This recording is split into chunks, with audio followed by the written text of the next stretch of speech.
Hello guys, कैसे हो आप? उम्मीद करता हूँ अच्छे ही होंगे। आज मैं बताने वाला हूँ गौतम बुद्ध की प्रेरणादायी कहानी। कहानी का नाम है सही समय का इंतज़ार। दोस्तों, स्वागत है आपका हमारे यूट्यूब चैनल पर। पीसफुल बुद्धा यूट्यूब चैनल पर आपको मोटिवेशनल स्टोरीज के साथ मॉरल स्टोरीज से मिलने वाले ज्ञान से रूबरू करवाया जाता है।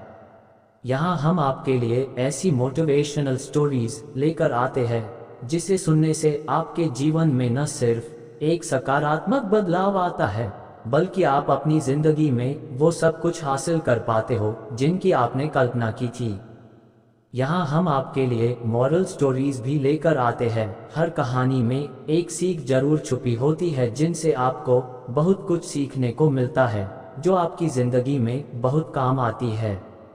लेकिन यहाँ पर आपको ऐसी बहुत सी शिक्षाप्रद, लोकप्रिय और रोचक कहानियाँ मिलेंगी जिसे शायद ही आपने कहीं सुनी होंगी। तो सुनते रहिए ऐसी कहानियाँ और सीखते रहिए एक नई सीख। साथ में ऐसी शिक्षाप्रद कहानियाँ अपने दोस्तों को भी शेयर करते रहिए।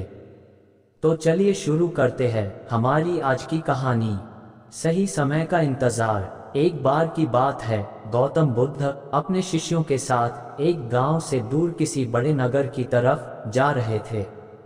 गर्मी के दिन थे और रास्ता भी बहुत लंबा था। गौतम बुद्ध अपने शिष्यों सहित बहुत देर से चल रहे थे, जिस वजह से उन्हें बहुत प्यास लगती है। वहां से कुछ ही दूरी पर बरगद के वृक्ष की एक घनी छांव थी। सभी लोग उस वृक्ष के पास पहुंच जाते हैं। महात्मा बुद्ध अपने शिष्यों सहित वृक्ष की घनी छाया के नीचे विश्राम करने लगते हैं। बहुत देर से चलने की वजह से सभी का गला प्यास से सूख रहा था। ये बात बुद्ध जानते थे। बुद्ध ने अपने एक शिष्य को कहा, आप इस बरगद की छाया से 20 कदम दूर जाकर बरगद की 2 बार परिक्रमा करके वापस आओ। शिष्य वैसा ही करता है जैसा बुद्ध ने बताया। परिक्रमा के बाद जब शिष्य महात्मा बुद्ध के पास आया तो बुद्ध बोले कि क्या आपको किसी ठंडी हवा का अनुभव हुआ था? शिष्य बोला, हाँ महात्मा बुद्ध, उस उत्तर दिशा की तरफ से मुझे कुछ ठंडी हवा का अनुभव हुआ था।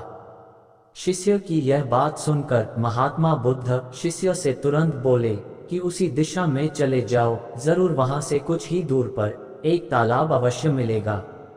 उस तालाब से सबके लिए पानी ले आओ। शिष्य उसी दिशा में जब कुछ दूर जाता है तो वहां सच में एक तालाब होता है। तालाब को देखकर शिष्य बहुत प्रसन्न होता है और तालाब के निकट जाकर जैसे ही तालाब से पानी भरने वाला होता है, तभी शिष्य की नज़र वहां दूर तालाब में कपड़े धो रही कुछ स्त्रियों पर जाती है।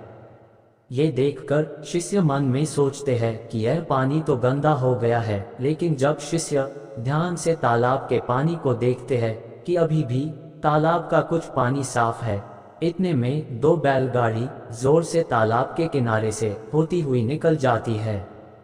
बैलगाड़ी के पहिए तालाब की मिट्टी के ऊपर से इतनी जोर से निकलते हैं कि तालाब के नीचे बैठी बहुत सारी मिट्टी तालाब के ऊपर आ जाती है, जिस वजह से तालाब का बचा हुआ पानी भी गंदा हो जाता है।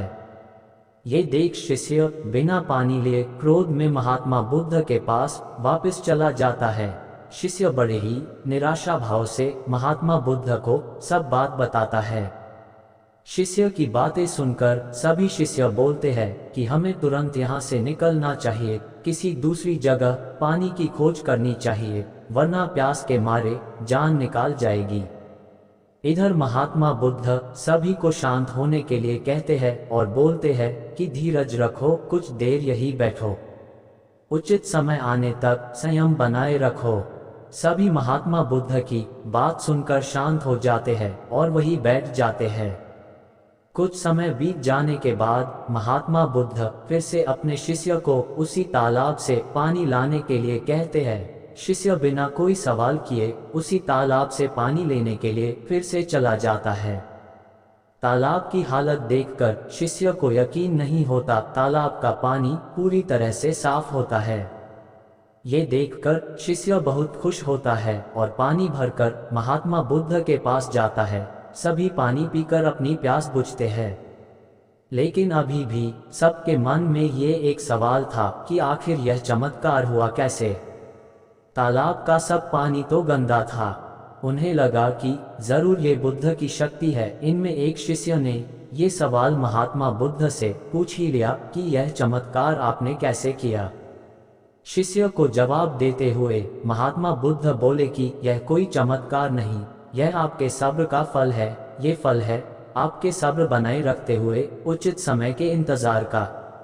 जितनी देर हम सब लोगों ने सब्र किया, उतनी देर तक तालाब के पानी के ऊपर तैर रहे सभी गंदे तत्व और मिट्टी तालाब के पानी के नीचे बैठ रहे थे।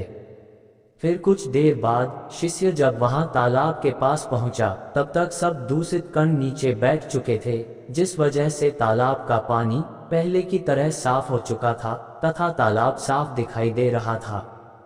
यदि उस समय आप लोगों ने सब्र न किया होता, धैर्य न रखा होता, तो आप सब इतनी गर्मी में पानी की खोज में प्यासे रहकर शायद अब तक मृत्यु को प्राप्त हो गए होते, क्योंकि यहाँ से अगला कोई तालाब है या नहीं, और होगा भी तो क्या उसका पानी साफ होगा या नहीं। इन सब कारणों से आप कभी प्यास न बुझा पाते और प्यास से मर जाते।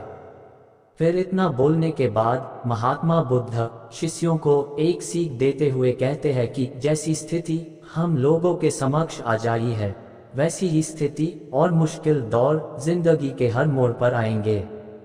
तब उस समय भी आपको ऐसे ही संयम बनाए रखना होगा और अपने विवेक से काम लेते हुए ही आपको एक उचित फैसले के साथ सही नतीजे पर पहुंचना होगा।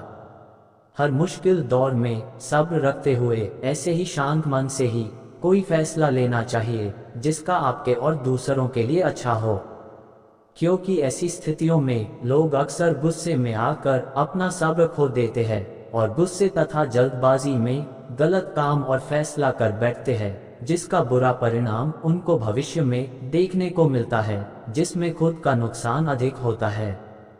कुछ परिस्थितियां जीवन में ऐसी होती है जहां हमें सब्र बनाए रखते हुए उचित समय का इंतजार करना होता है, लेकिन लोग अक्सर यहीं पर अपना सब्र खो देते हैं और उचित समय आने का इंतजार नहीं करते। इस वजह से उनको आगे चलकर दुख और मुश्किलों का सामना करना पड़ता है। हमारे द्वारा लिया गया आज का फैसला हमारे आने वाले कल की खुशी और दुख को निश्चित करता है। इस कहानी से हमें अपने जीवन में बहुत कुछ सीखने को मिलता है। हमें अपने जीवन की उन अनमोल बातों और ज्ञान का बोध होता है जो हमें हमारे जीवन में बहुत काम आती है। अक्सर इंसान जिंदगी में आने वाली परेशानियों के बारे में सुनकर बहुत परेशान हो जाता है, तो ऐसे में हमें ऐसी कहानी से बहुत कुछ ज्ञानवर्धक बातें सीखने को मिलती है जो जीवन की मुश्किलों का सामना करने की ताकत देती है। ये कहानी इंसान के मन में एक सकारात्मक ऊर्जा का संचार करती है, जो मन में बनने वाली नकारात्मक ऊर्जा को खत्म कर इंसान को सही राह की तरफ अग्रसर करती है। आशा करता हूँ कि इस वीडियो से आपको कुछ नया सीखने को मिला होगा। ऐसी और मोटिवेशनल वीडियोस के लिए वीडियो को लाइक और चैनल को सब्सक्राइब करें।